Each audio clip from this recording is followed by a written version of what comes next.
Long before modern remedies, there was Thursday Plantation, harnessing the power of nature to care and protect. With a legacy of 50 years, their story is one of perseverance and triumph, becoming Australia's #1 tea tree oil brand.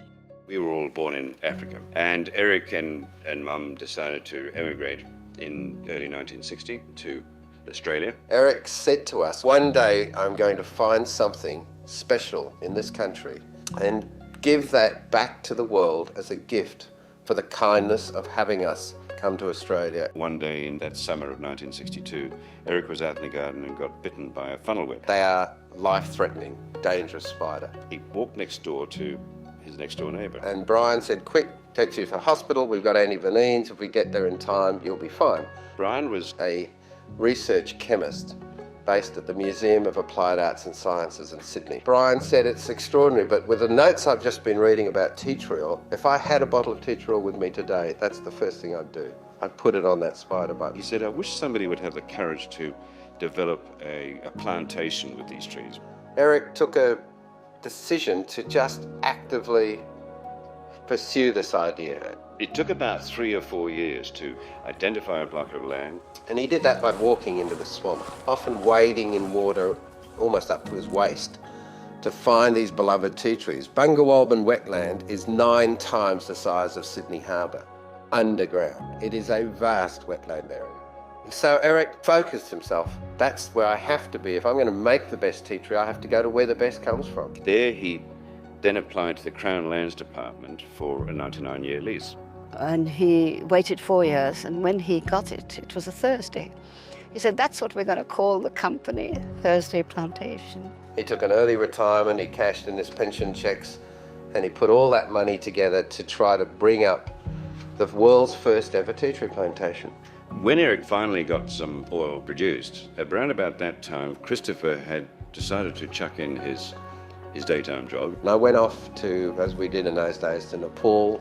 And during the course of his travels, he picked up some very nasty infections in his toenails. Eventually I realised it was getting worse, it was starting to bleed a bit. I tried all modern Western treatments. So he made an appointment with a Harley Street specialist. Doctor looked at me and said, yes, we've identified it, we know what it is, and I can tell you it's incurable. So somewhat sceptically, Chris put the oil on the toes. And within 10 minutes, I had this soothing, calming feeling. I had this sense of relief.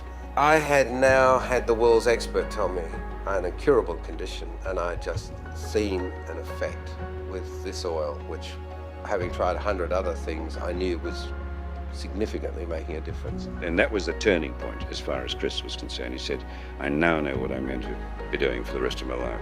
Eric had just been rushed down in the last couple of days from having a stroke and a heart attack. And he was having major bypass surgery. He was now broke and very sick. And she said, it's over. There will be no tea tree plantation.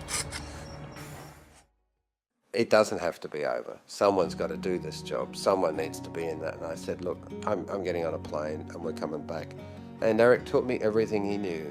He shared absolutely openly with me, knowing that he was never going to be able to go on with this project. Now I wasn't using my brain so much, I was using my body. It was a whole different experience for me. Cutting tea tree, carrying it in bag, and every day at the end of a hard day's physical work, you sat around the fire as the sun was setting and you felt this wonderful richness of tea tree oil being produced in trickling distillation vessels there. Well, I produced the first 13 gallons of tea tree oil, which was a lot of work, and I very proudly took my drum of oil off to try to sell it.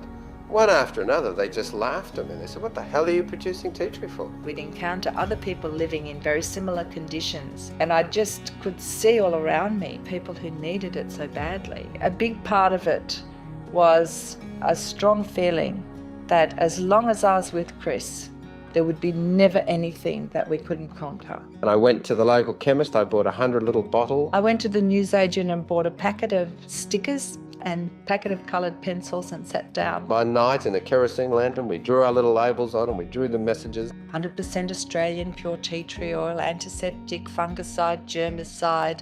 So we went to the local flea markets, the hippie markets up near Nimbin. I was able to put the tea tree oil on the table and talk to people eye to eye and say, you've got to try this. And we sold 7 bottles. But the beauty is the next time I went back to that market, And same people came back and bought those bottles, one for their friend, I want one for my mum, I want one for my husband. and we sold 30 bottles. And that was the start of a total realisation that we had something and we could really take this to the world if we could get it in enough hands.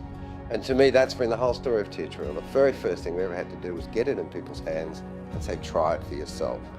If there's one thing I'm really proud of about Thursday Plantation and its history, is this striving towards an excellence in product and a consistency. And I can say with great confidence that the oil, year in, year out, year after year, has maintained extremely high standards of high quality. There is a chance to put a bottle in everybody's home around the world and make a real contribution to this planet.